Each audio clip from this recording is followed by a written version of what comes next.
Hello pianists! Today we're going to explore how to bring our playing to the next level of expression and communicate the true style of the music with Franz Joseph Haydn's German dance. When you listen to my performance demonstration in just a moment, imagine Haydn debuting this dance at his friend's party accompanied by Haydn's own orchestra. Listen to how Haydn perhaps uses the musical language to depict this lively dance scene, even representing different sections of his ensemble, such as maybe softer woodwinds, maybe brighter brass and more resonant strings, almost like an orchestra, all those timbres at the piano. You can use these kind of ideas to add to your own repertoire, perhaps even use these joyful ideas to improvise and compose your own pieces. So enjoy this demonstration of Haydn's German dance.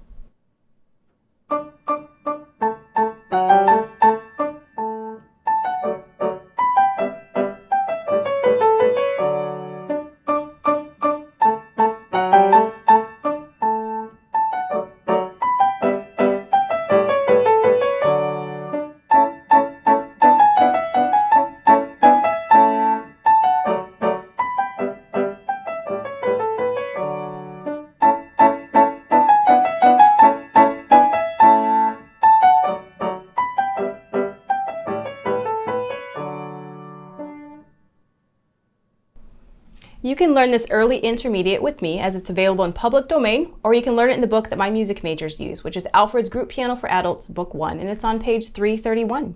You may have experienced perhaps that joyful feeling that this piece really captures, and it's really the character of Haydn. In fact, he was affectionately called Papa Haydn by the musicians that worked for him and his very good friend Wolfgang Amadeus Mozart, who was 24 years younger than Haydn. Haydn was also an influential mentor and teacher to Ludwig van Beethoven. Beethoven studied with Haydn when Haydn was quite a bit older and Beethoven was in his young 20s. After today's tutorial, you will see all the musical details that Haydn really infuses into this piece to make it sound joyful. These are ideas you can use for your own compositions, your improvisations, and ideas to apply to other repertoire you'd like to learn. So we're going to go carefully step by step using my Bronson musical learning pyramid just to talk through how to count the rhythms, how to reduce the notes and the chords to be able to play this efficiently, how to add those lively articulations and dynamics. I'll even give you a couple chord demonstrations so you can hear what it sounds like when those details are lacking. So let's get started. So we always start with the rhythm. This is a dance, so it's critical that it has a stable pulse, and we talk about how to get those rhythms correct. So we look at our time signature first. We're in the time signature of 3/4, which is almost always for a dance. This is a precursor to the later waltz. So it's important that we get a feeling for the downbeat would be the loudest. 1, 2, 3, 4. So you can even tap your foot to that as you go through my demonstration just to infuse that feeling of the downbeat into your playing. Let's look at the rhythmic patterns. There's only 3 different types of rhythms in this piece. There's a series of groups of quarter notes, and then eighth notes, and then there's just a few little half notes to make sure you hold long enough. So to get that kind of quick-spirited feeling, you have to know how to count it. I always count based on my fastest notes to first learn a piece, which are eighth notes. So eighth notes, we count 1 and 2 and 3 and. So I'm going to go all the way through again, no repeats.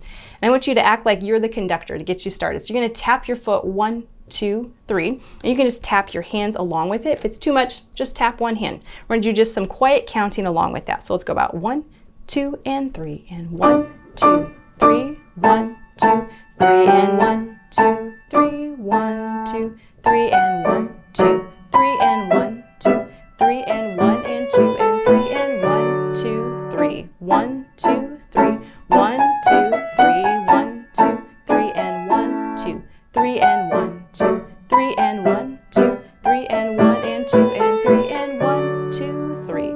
Be sure to observe all of those rest in the left hand, so you could even practice playing one hand along with that demonstration as well to get started.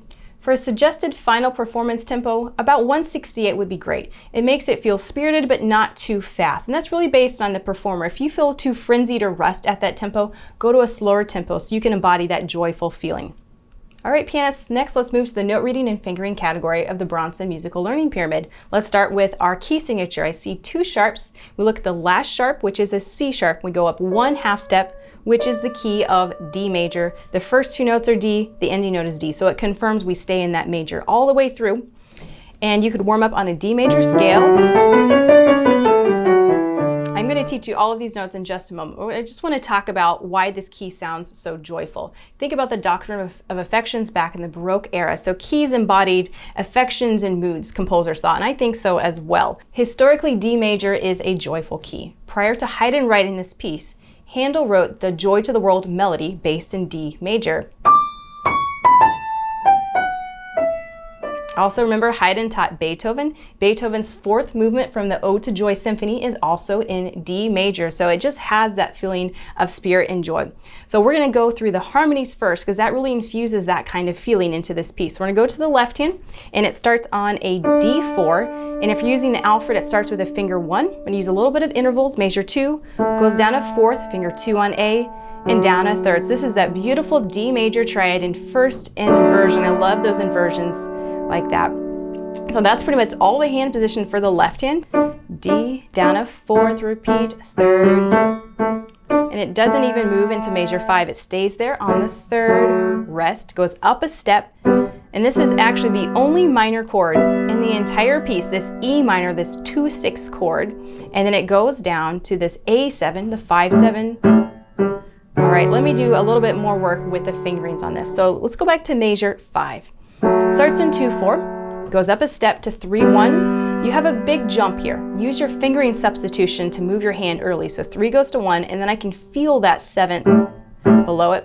And then here, I'm going to go to a 3-5 to help out my right hand. The left hand is going to take that D of the right hand. That's why I've shown that bracket to show that note should go to the left hand. Moving on to measure 9, we're going to start with an A major chord, very bright dominant chord. Repeats, and then I have a 5-4-3 of 5. So let me just explain a little bit about this without going too deep into theory. So we're in the key of D. D's dominant is 5. Composers were searching for more colors to add to keys, so actually Haydn has borrowed the dominant of E major from the key of A. Makes it very bright and cheerful. A major, E7, A, and that's really the goal of the whole piece. Measure 13 repeats like 5 through 8. Up to G and B, that 1 E minor chord, A7 to 3-5. So just practice that left hand first. I would also go through in a reduced manner just to be really quick in processing the music. So I'm going to go to measure 5, just play where the intervals change. It's great for the fingering movements. A major, E7 over B, A, E7 over B, A. I would try to do most all of that without having to watch the left hand. If you want to play it spirited, you have to get that left hand really quick and comfortable. All right, let's move into the right hand. Those left hand harmonies really inform what the right hand's doing because it outlines the same chords. I start on a very high D6, which note is 2 octaves higher than the left hand. And the first phrase is all the exact same notes as the left hand. I have D, down a 4th, 3 goes to 2, finger substitution, D major, triad, E minor, fingering change, scale, 4 to 1. This is why the left hand took that note, because I have to stretch back up an octave, so it gives my right hand time to do so. I'll let you see that hands together. And there you're in place, okay? Then if you go on to measure 9 in the right hand, I'm on this A, scalar, 4 goes to 5, D major triad, E minor, scale, and again like that. That way you can go back to measure 9 and you can feel that 5th without having to watch. So I would go back through and practice the right hand and just tap the left hand along.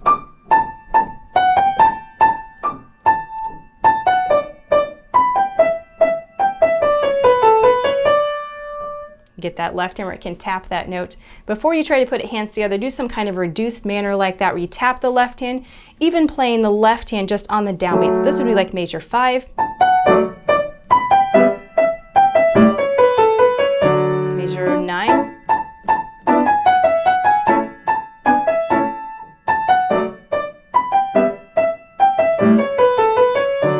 That left hand have some time to think and move ahead, and then you can jump in hands together. Do not move on to articulations until it's nice and steady. So put on your metronome, tap your foot, count out loud so the notes and the rhythms are stable. Okay, let's next move into the articulation category.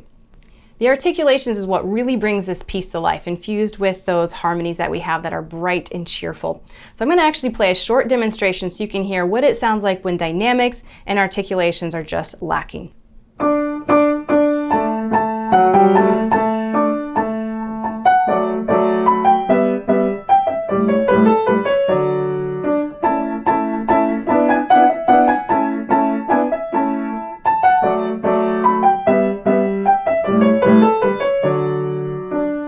sounds very shy, kind of lacks that confidence. So let's go back in and add those articulations. Here's where we're going to really start to use our imagination.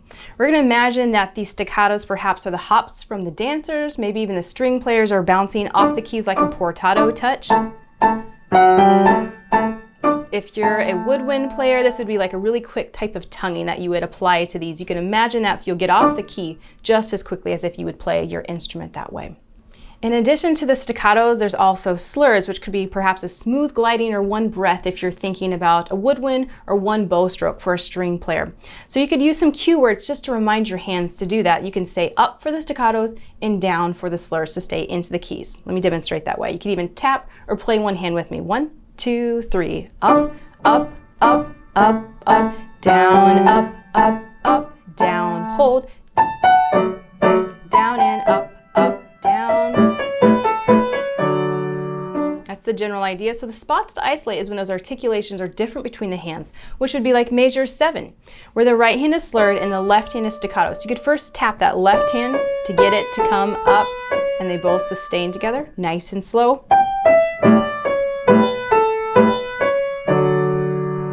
Would also suggest you maybe play it hands together, record yourself, listen back, watch the score. Are those articulations coming out as clearly as you thought they were? All these articulations really makes this piece sound very instrumental with those hopping sounds and those quick releases of the staccatos. This is a contrast, perhaps maybe a cantabile or a singing style like Haydn's friend Mozart wrote in his K545 sonata.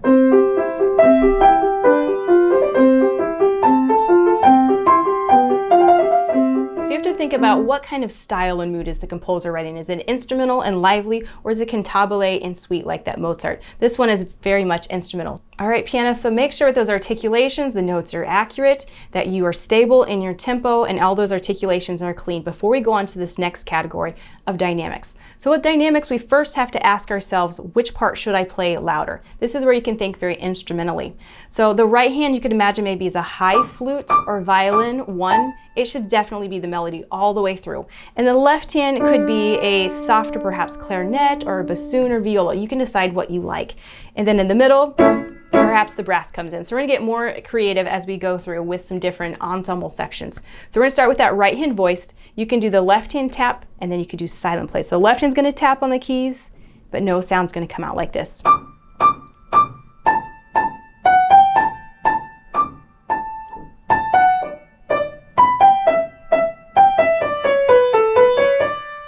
Once you can get that kind of control, you'll have to probably go slower than I did there. Then you can play it quietly.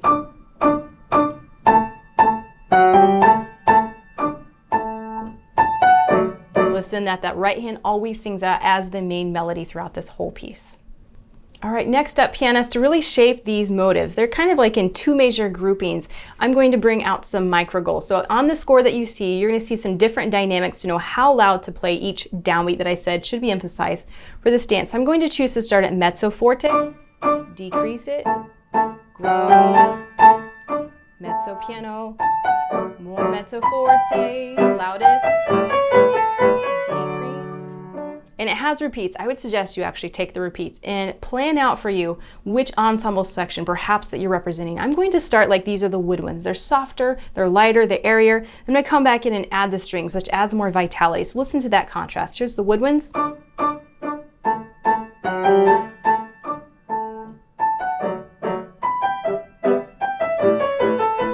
Add the strings, a little more arm weights.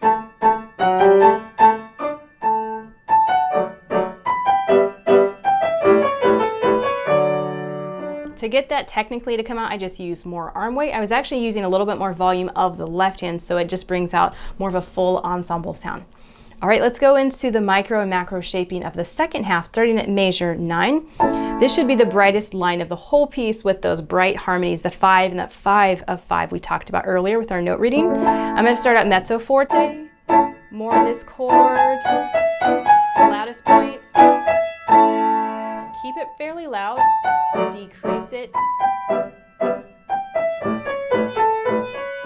And then at the end, the softest, and you can also plan out on that second half what kind of instrumentation perhaps you're representing. You could start out again less, maybe this is the strings and the woodwinds. Maybe the second time through it could be full ensemble. You've added the brass, so bring out more arm weight of the left hand. Keep the right hand voice though.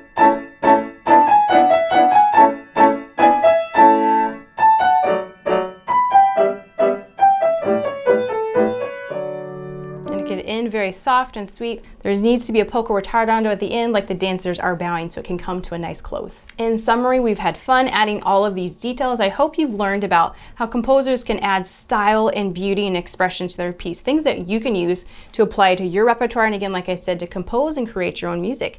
So in summary, for that rhythm, it is a dance applied to a lively but steady beat. You can tap your foot even just to the downbeat eventually, so you can internalize that pulse. Add crisp, joyful staccatos, smooth slurs. Imagine what those dancers are doing, so you're very lively when you play it. Those hopping effects, maybe gliding, twirling motions for the slurs. For the dynamics, make sure you have some kind of variety. The right hand should be voiced. Think through what instrument sections perhaps you're adding in. And I write it on my score. You can say woodwinds first time. Second time, we add the strings. Into the second section, I start with the strings and woodwinds. Repeat at measure 9, adds the brass. It's a full ensemble. So enjoy applying these imaginative concepts to your own music. It really brings the music to life, and I just enjoy playing it better myself. So if you like this German dance, you can check out another video where Franz Joseph Haydn student Beethoven also wrote a German dance as well. Happy practicing, pianist.